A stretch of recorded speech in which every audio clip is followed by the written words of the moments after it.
dili lalim ang kinabuhi ng mga teachers sa bukid.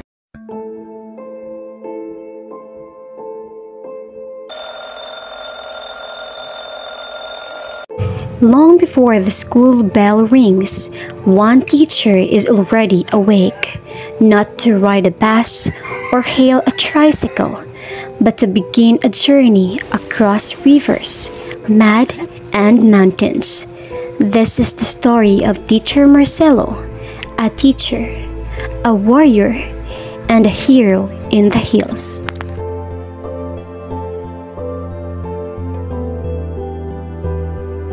In the remote mountains of Tamlang, a teacher's journey begins not with a car, but with courage. Tamlang High School. Bukid kayo. Dili lalim ang kinabuhi ng mga teachers sa bukid. Dangerous, kumbaga. It is very, very difficult. Why? Because first in my life, na pag-angat na ako dito, nahitabo, unang angat, disumpo ko sa kalibunan. Ang dalan, the road is not easy as what here in Silao. Isud kayo. Nadira na either matumba, maligid, pero thank God, okay, walay mga major injury na naamo na experience.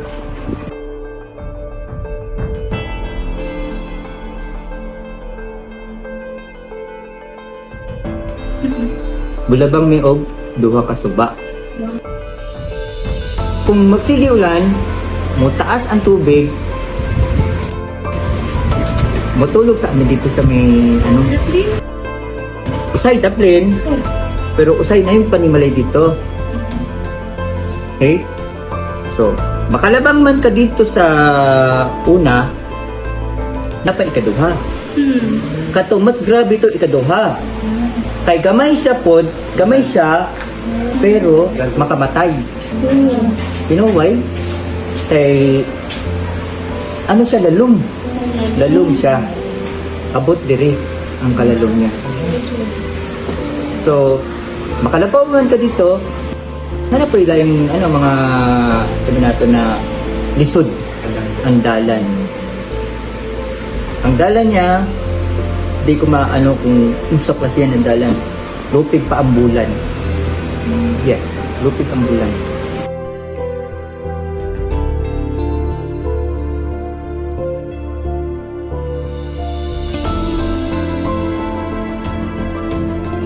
Not in my mind. Not in my mind. Pagiging ako. Because I want a life in the hinterland. Life in Tamlang is not so easy, but enjoy. I'm a product of NONAS, CBPC, and also Atlida Norsu Bayuan Santa Cruz campus. Okay, so not coming in my mind to give up. That is my dream. That's why wala, nothing.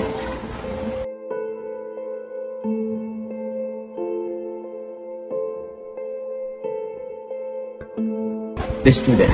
Oh yes, the student. Precisely. Because once in their life, they was called as Tamla. What is Tamla? They don't know how to read. They don't know how to write. For nakatuig, may naabot na grasya sa ilaha, nakapatukod sila o eskwelahan. Okay? Nakapatukod sila ng eskwelahan, dito na nawala ang giingon nilang Tamla. And one thing more, I'm very much proud kay a hinterland produce a licensed agriculturist with the rating of 80. Our first graduate in Tamlang High School. No? Why? Why no? Because we produce many graduates in college. I produce athletics also. But issue we are facing is the financial. You know why? Because one way of traveling go down from Tamlang is almost 1K. One ride. Down. Up 1K also. 2K back and forth. Yes, back and forth is 2K. Everyday ka naman. Kung everyday ka muli, mas mapamahal ka. Pero for me, kung magstay ako dito for week or 2 weeks, much better. Yes. Kay malesser ang Yung problem sa pag-plate. Kay kamay ra. Alexa, magsige ka. Then, ang lawas ni mo, kapoy, kaayo. Uy, mula. The future teacher, don't choose. Don't choose. Ayaw pili. Kay, usahay, tuwa sa lisod ang inyong successful. Dahil wala sa sayon. Like me, kalisod ang unang na-experience na ako. Ang pag-angat ko sa Tamlang is, I don't know kung accident pa siya or what. One time, the TIC or teacher in charge in Tamlang High School asked me, "Sir, nakay kailang ganang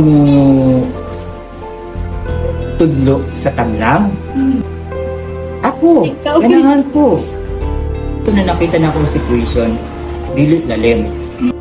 Sabi nga, di ba sabi ko, ayaw pili ng sayon. Pilihan ng lisod. Kaya nasa lisod ang success. And I'm very much proud to tell you, pato pa mo mga future educators. I have an engineer, I have a teacher, I have a priest, engineer, and businessman. Ang proud ako maayo. Bisag, sabi na to, lisod, nagsugod ko sa medyo lisod-lisod, hangtod na nabalhin ko na rin. Ikan sa kalisod, abot sa sayo.